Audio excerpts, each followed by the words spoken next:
teman-teman, selamat datang kembali. Pada kesempatan kali ini, saya akan membahas suatu film yang sangat epik pada zamannya. Ya, kalian pasti tahulah mengenai sosok pemuda tersesat ini. Menceritakan mengenai kisah suatu sekolah yang sama sekali tidak ada pelajaran. Tanpa berlama-lama, mari kita langsung saja ke ceritanya. Film dimulai dengan diperlihatkannya seorang siswa baru SMA Susuran yang bernama Genji Takiya yang tengah memandangi sebuah grafiti bertuliskan Raja Susuran Tamao Serizawa. Kemudian dengan menaiki sebuah tangga, ia pun mengganti tulisan tersebut menjadi namanya sendiri, yaitu Genji Takiya.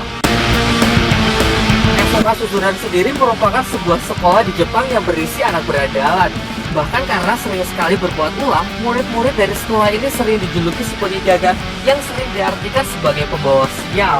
Berganti ke upacara penerimaan siswa baru SMA Susuran yang berjalan sangat kacau. Para siswanya sangat brutal, bahkan kepala sekolah dan guru-guru sama sekali tidak bisa menghandle acara tersebut. Sampai pada akhirnya upacara yang seharusnya berjalan dengan hikmat malah berubah menjadi acara tawuran. Di tengah tawuran tersebut terhenti karena sekelompok Yakuza datang ke tempat itu untuk mencari seorang siswa yang bernama Tamao Serizawa karena Serizawa telah berani mengajar salah satu anggota mereka. Namun yang muncul di sana malah Takiya Genji. Dengan santainya Genji berjalan melewati mereka yang membuat para Yakuza ini marah sehingga pertarungan pun tidak dapat terelakkan. Selang beberapa waktu Serizawa pun datang dengan sebuah motor yang remnya blong. Di sana ia juga menyaksikan dengan mudahnya Genji mengajar para Yakuza itu yang cukup menarik perhatian Serizawa dalam pertemuan pertamanya ini. Kemudian datanglah sekelompok polisi yang menjemput Serizawa karena memang Serizawa ini sering sekali membuat masalah dengan para polisi. Hal ini juga mengindikasikan bahwa Serizawa adalah sosok yang sangat kuat di SMA Susuran. Mereka pun saling menatap yang menjadi awal dari persaingan mereka berdua.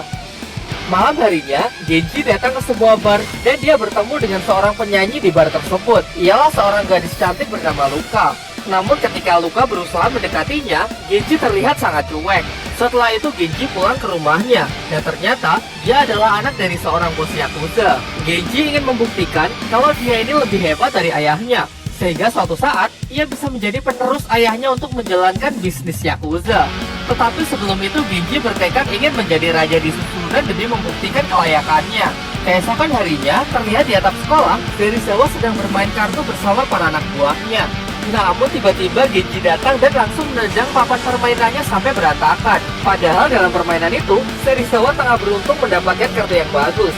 Tanpa basa-basi, Genji pun langsung mengatakan tujuannya yaitu untuk menantang duel Serizawa. Tentu Serizawa yang sangat marah karena permainannya telah dikacaukan, menghampiri Genji dan berniat menerima tantangannya. Tetapi sebelum pertarungan dimulai, perhatian Serizawa teralihkan oleh dua orang yang tiba-tiba datang menantangnya. Karena momen itulah, Tokyo menyuruh Genji untuk menunda tantangannya. Ia menyuruh Genji untuk mengalahkan siswa kelas 2B bernama Rindaman terlebih dahulu sebelum berduel menantang Serizawa. Karena di sini Serizawa ingin meladeni Mikami bersaudara terlebih dahulu. Setelah Genji pergi dengan mudahnya, Serizawa mengalahkan mereka berdua. Genji pun pergi untuk mencari informasi mengenai Rindaman. Menurut anak-anak lain, Rindaman adalah sosok yang sangat kuat di sekolah itu. Bahkan banyak rumor yang mengatakan bahwa ia mampu mengalahkan 100 orang sendirian. Setelah beberapa waktu, Rindaman pun muncul dengan sosoknya yang tinggi besar memancarkan aura yang sangat mengerikan. Setelah melihatnya secara langsung, Genji pun merasa bahwa ia masih belum bisa menang melawannya. Maka dari itu, ia akan kembali ke rencana awal untuk berfokus mengalahkan Tamao Serizawa. Lalu Genji yang tengah berdiri sendirian kemudian didatangi oleh Bang Ken. Ia adalah salah satu anggota Yakuza yang kesal terhadap Genji karena Genji telah memukul rekan-rekannya sebelumnya. Namun hanya dengan sekali pukulan dari Genji, ia pun langsung tumbang. Singkat cerita, Genji malah berteman baik dengan Bang Ken. Bang Ken lalu menceritakan bahwa ia adalah alumni dari SMA Susuran. Oleh karena itu, singkat cerita Genji pun memintanya agar memberikan tips dan trik untuk bisa menaklukkan sekolah tersebut. Bang Ken pun menjelaskan bahwa sebelum bisa menguasai Susuran, Genji harus mengumpulkan anggota. Genji pun langsung mempraktekannya dengan mendatangi suatu kelas dan menantang bos di kelas tersebut. Majulah seorang siswa bernama Juta, orang terkuat di kelas tersebut yang akan menerima tantangan Genji. Genji pun langsung menunjukkan kekuatannya dengan bertarung melawan Juta tanpa terluka sedikit pun. Sampai akhirnya Juta pun mengakuinya dan bersedia menjadi anggota Genji. Chuta yang telah bergabung dengan Genji adalah langkah awalnya untuk bisa menguasai Suzuran. Namun tentu saja itu masih belum cukup, sehingga ia perlu mencari anggota yang lain. Kemudian Chuta yang lebih berpengalaman menceritakan struktur kekuatan di SMA Suzuran. Yang pertama, ada Hideto Bando yang menjadi ketua dari geng Amoret Front. Ia pindah ke Suzuran sebagai siswa kelas 2. Di kelas 1, ada trio Ebisuka yang terkenal sangat kuat. Kemudian ada juga Rindaman siswa kelas 2, namun ia tidak masuk ke dalam geng manapun. Di Suzuran sepertinya ia hanya ingin bertindak sebagai pengamat. Namun yang paling perlu diwaspadai adalah si monster Tamao Serizawa. Kelompoknya adalah yang terbesar di Suzuran, dan dialah yang dianggap sebagai kandidat terkuat yang mungkin bisa menguasai sekolah tersebut. Dan kabar terbaru, Mikami bersaudara juga bergabung dengan Serizawa setelah mereka dikalahkan. Ada juga kelas 3C yang dikuasai oleh Takashi Makise. Meskipun ia sering kalah oleh Serizawa, namun ia enggan untuk menyerah dan tetap tidak mau mengakui Serizawa. Itulah sebabnya ia memiliki pengikut yang cukup banyak. Tetapi meskipun memiliki pendirian yang sangat kuat, Makise sangat lemah terhadap wanita. Karena itulah Bangken memiliki ide untuk mencarikan Makise perempuan agar ia bersedia bergabung dengan Genji. Genji pun lalu menemuinya dan mengundangnya datang ke sebuah grup kencan bersama para perempuan. Malam harinya, Makise memenuhi undangan itu dan datang ke sebuah kafe. Genji mengajak Luka dan 2 orang teman ceweknya untuk datang ke kencan itu. Karena tak tahan melihat gadis-gadis cantik di depan matanya, Makise pun langsung keluar di tempat. Ternyata sejak awal ia memang memiliki kelainan yang sangat aneh. Acara mereka pun sangat canggung dan tidak berjalan sesuai rencana. Namun di sini Bangken sudah menyiapkan rencana cadangan, yaitu dengan menyuruh Chuta agar menggoda perempuan incaran Makise agar Makise nantinya bisa bertindak sebagai pahlawan. Tetapi di luar dugaan, Luka yang tidak terima temannya diganggu langsung mengambil sebuah garpu dan menusukkannya ke Chuta. Kini karena insiden itulah rencana mereka jadi ketahuan. Luka dan kedua temannya pun marah lalu langsung pergi meninggalkan tempat itu. Dengan ini rencana Genji dan kawan-kawan pun gagal total. Bahkan Genji malah sampai menangis karena dimarahin oleh Luka. Karena rencana Kenja telah gagal, Bangken pun mengusulkan untuk pergi ke tempat pijat kelas plus.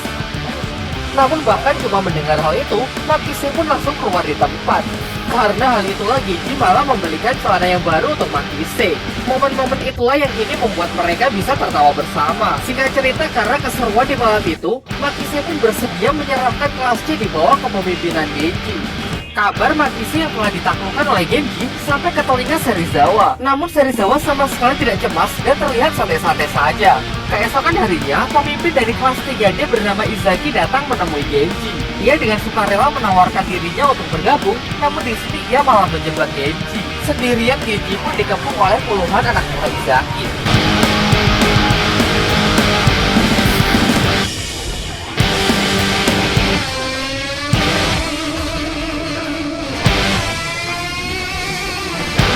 Meskipun ia telah dikeroyok hingga babak belur, namun Genji sama sekali tidak menyerah. Ia jatuh berkali-kali dan masih berusaha untuk bangkit.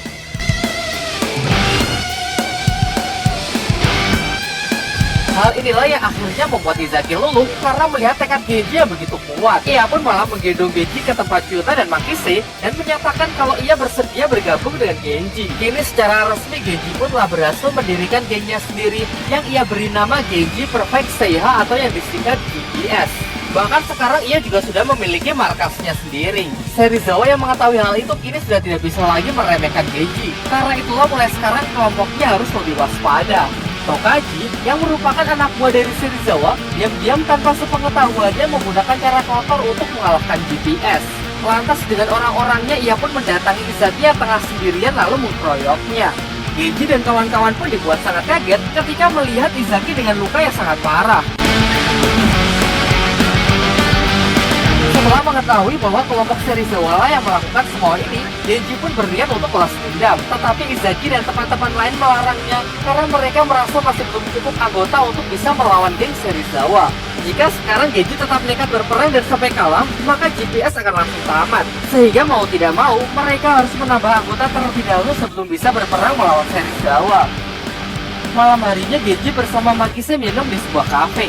Secara kebetulan, Serizawa dan Tokyo juga datang ke kafe tersebut. Jelas emosi Genji pun tersulut dan langsung menantang Serizawa untuk berduel di luar karena ia telah menghajar Izaki sebelumnya. Di sini Serizawa dibuat bingung oleh perkataan Genji karena ia memang tidak mengetahui apa-apa.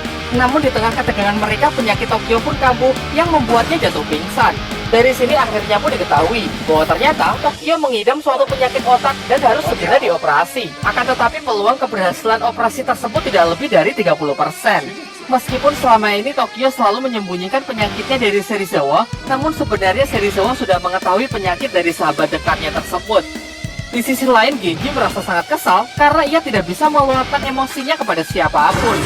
Mengingat untuk melawan Serizawa GPS kekurangan anggota, ia pun masuk ke kelas-kelas dan menghajar semua orang secara membabi buta supaya bisa merekrutnya. Jelas Makise menentangnya dengan mengatakan kalau cara yang digunakan Genji ini adalah salah. Karena Genji tidak menghiraukannya, Makise pun mengancam keluar dari GPS apabila Genji masih suka berbuat seenaknya. Akhirnya Genji pun menyesali perbuatannya dan curhat ke Banken. Banken terus memberinya semangat dan menyuruh Genji untuk terus berusaha menggapai mimpinya untuk bisa menguasai susulan. Di sini akhirnya Genji pun mengatakan tujuan sebenarnya ia menguasai susulan, yaitu untuk membuktikan kepada ayahnya. Di sini Banken sangat kaget karena ia baru tahu kalau Genji ternyata adalah anak dari bos Yakuza klan Isekai, di mana ayah Genji adalah musuh dari bos Yakuzanya. Padahal sebelumnya Banken telah menerima perintah agar membunuh anak dari penerus musuhnya tersebut. Banken lalu datang ke ayahnya Genji untuk memperingatkan kalau bosnya berniat untuk membunuh Genji. Tetapi setelah mendengar semua itu, ayahnya Genji terlihat santai-santai saja. Sebelum pergi, Banken lalu memberikan sepucuk surat untuk dititipkan kepada Genji. Di tempat lain, para anak buah Serizawa sedang berkumpul dan membahas GPS yang semakin besar. Mereka yang didalangi oleh Tokaji lalu merencanakan sesuatu tanpa sepengetahuan Serizawa, yaitu menculik Luka dengan bantuan dari geng Amolet Front. Singkat cerita, akhirnya Luka pun diculik oleh sekelompok orang yang memakai jaket dengan simbol tengkorak. Luka yang tengah disekap kemudian menelpon Genji dan mengatakan kalau ia telah diculik oleh sekelompok orang berjaket tengkorak. Pihak Genji yang mendengar kabar itu menduga kuat kalau jaket tengkorak yang dimaksud pasti adalah geng Amoret Front.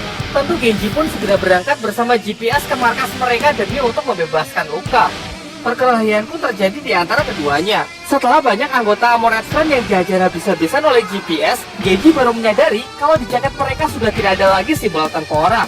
Dari sini pun akhirnya dapat disimpulkan bahwa ternyata pihak Genji salah sasaran dan dia hanya diadu domba. Sudah jelas kalau ini adalah permainan dari kelompok Serizawa. Karena kalau mereka sampai bentrok, pihak Serizawa lah yang paling diuntungkan. Tentu di sini Hideto Bando selaku ketua dari Amoret Front tidak akan membiarkan GPS pergi begitu saja setelah anggotanya dihajar habis-habisan tanpa alasan yang jelas. Agar mereka impas, Bando pun menginginkan telinga Makise. Meskipun Makise sama sekali tidak keberatan, Genji pun melarangnya dan ia bersedia untuk menggantikannya. Tetapi ketika tanpa ragu Genji hendak memotong telinganya sendiri, Bando pun segera menghentikannya karena ini ternyata hanyalah sebuah kas yang ia berikan. Setelah itu ia menjelaskan bahwa sebelumnya memang Tokaji dari pihak Serizawa menyuruhnya untuk menculik Luka. Tetapi dengan tegas ia telah menolaknya karena ia tidak menyukai cara kotor yang mereka lakukan. Di waktu yang bersamaan, Tokaji bersama anggota lainnya tengah menunggu hasil pertempuran antara GPS melawan Amoret Front.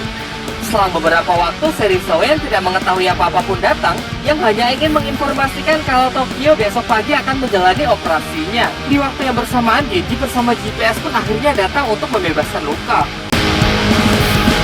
Serizawa yang kini mengetahui rencana busuk Tokaji pun sangat marah. Ia mengatakan lebih suka kalau kepalanya hancur daripada menang dengan cara seperti ini. Namun itu semua percuma saja, karena sekarang emosi dari GPS sudah tidak dapat dibendung lagi. Tanpa ragu mereka menyatakan perang kepada geng Serizawa besok pada subuh di depan sekolah susuran.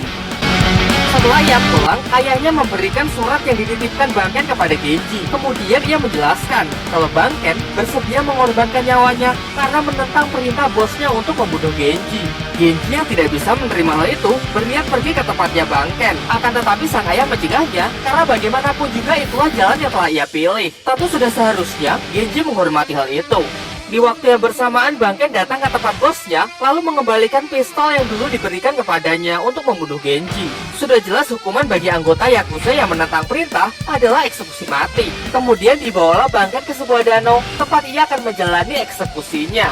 Sang bos memberikan jas yang ia kenakan sebagai bentuk penghormatan terakhir. Meskipun di sepanjang film ia selalu digambarkan sebagai pria bodoh yang sangat pengecut, ternyata Banken memiliki keteguhan hati yang sangat kuat. Ia benar-benar sudah membulatkan tekadnya karena ia tidak ingin merenggut masa depan Genji. Singkat cerita, Genji pun sudah siap dengan pasukannya. Begitu juga dengan Serizawa yang siap menunggu kedatangan GPS. Sebagai pimpinan, ia juga memberikan semangat kembali kepada Tokaji yang sepertinya telah menyesali perbuatannya. Ia mengajaknya untuk bertarung bersama demi membuat bangga Tokyo yang tengah berjuang dengan operasinya.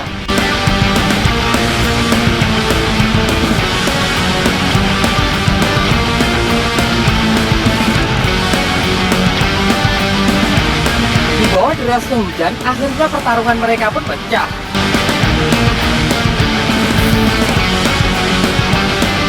Di pertengahan, pihak Serizawa lah yang terlihat menguasai jalannya pertarungan. Karena memang sejak awal, GPS memang sudah kalah jumlah.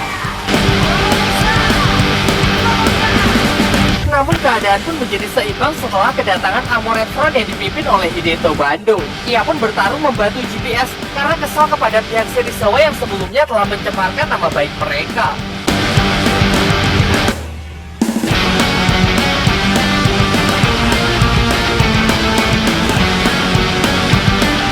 Cerita perang pun mencapai puncaknya yang hanya menyisakan Genji melawan Serizawa.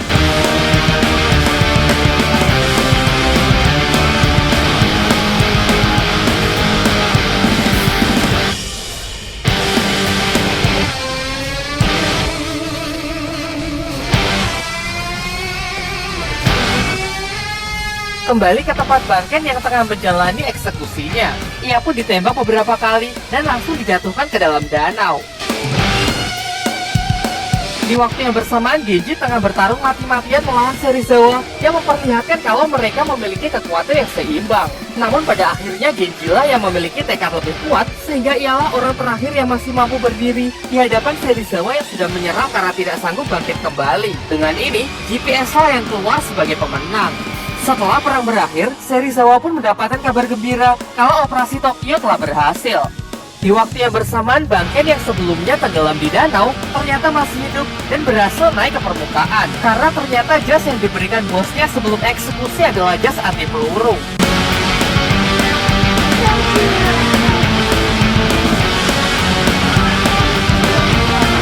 Di akhir film kita diperlihatkan Serizawa yang telah sembuh dan Tokyo yang sudah keluar dari rumah sakit. Sedangkan Genji yang kini telah menjadi pimpinan tertinggi di susuran belum merasa puas kalau belum menang bertarung melawan Rindaman. Namun sayangnya mereka berada di level yang berbeda dan tamat.